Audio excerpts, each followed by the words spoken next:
On Thursday, the family of Marquise McLaughlin grieved their son's untimely death and continued to ask why Michael Draka, the white man who killed him in a road rage incident, seemed to think he could take their son's life with impunity. As the community reels from yet another young black man getting gunned down, they're also asking why no one has been arrested. His father blamed the state's Stand Your Ground laws. Sponsored, "The guy has problems. It seems like he thinks that he is above the law. He thinks that he's a vigilante cop or something," his father, Michael McLaughlin, 46, told the Tampa Bay Times. He told the paper he gets why Stand Your Ground laws exist, but aren't worth it, given the toll they're taking on the black community. "It's not worth it," he told the Times. "At the end of the day, when I look at my community, it's too many of my black kids dying behind the same law, and we get no justice from it at all." The academic literature on Stand Your Ground laws suggests that they are racially biased across the board, if not downright racist.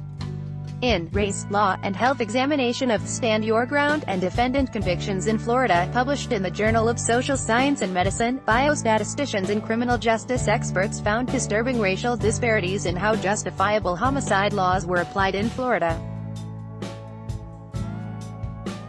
They found that, controlling for variables like gender and the relationship between the victim and the perpetrator, the killer was twice as likely to be convicted if the victim was white than if they were a person of color. If the victim was white, there was a twofold increase the perpetrator would be convicted.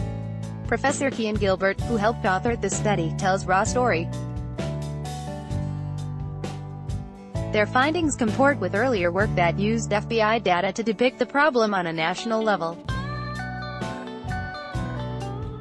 "I think we expected this pattern based on other studies and really just conversations happening around this at the time," says Gilbert.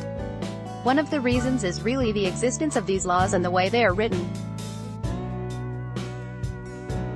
They're written in a way where bias can be really easily introduced," he says.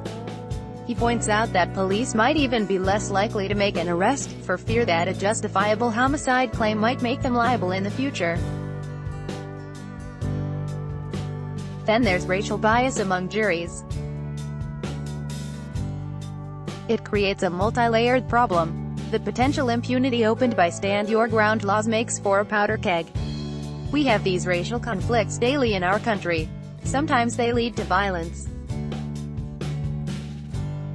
In states like Florida, people can claim they were defending themselves, were in fear for their lives, and can kill someone without suffering the legal consequences.